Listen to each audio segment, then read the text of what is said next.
Hey everyone, welcome back to my new mini blog. আজকে আমরা আমাদের প্রাইভেট কারে করে যাচ্ছি মামার বাড়িতে। আর আমার আগের ভিডিওটাতে এই প্রাইভেট কার বলাটা নিয়ে কিন্তু কমেন্ট বক্সে প্রচুর দ্বন্দ্ব বিবাদ হয়েছে, তবে সেগুলোকে আমি তেমন একটা কান দিইনি।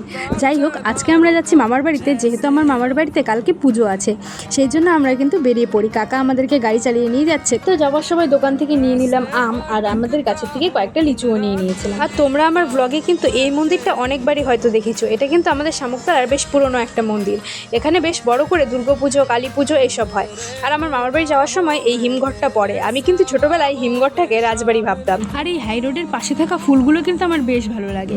এই নদীটা দেখতে পাচ্ছ, এটা হচ্ছে রায়ডাক নদী। 12বিশা যাওয়ার পথে এই নদীটা পড়ে। আমিও কিন্তু মামার বাড়িতে আসলে এই নদীটাতে মাঝে মাঝে ঘুরতে আসি, বেশ ভালো লাগে জায়গাটা। তো দেখতে দেখতে চলে আসলাম মামার বাড়িতে। এসে দেখি দিদন, মামি সবাই বারান্দাতে কিন্তু দাঁড়িয়ে আছে। আমরা আসার কিছুক্ষণের মধ্যেই এখানে ঠাকুর নিয়ে কিন্তু চলে এসেছে। কালকে মামার বাড়িতে হবে ব্রহ্মা পূজা আর সত্যনারায়ণ পূজা, সবটাই তোমাদের সাথে শেয়ার করব। সন্ধ্যাবেলা কিন্তু এখানে সিআইডি দেখতে দেখতে আমরা চা খাচ্ছিলাম। তো আজকের ব্লগটা ছিল এই পর্যন্তই। তোমাদের যদি ভালো লেগে থাকে তাহলে অবশ্যই লাইক, কমেন্ট, শেয়ার করে কিন্তু পাশে থাকো। Thanks for watching.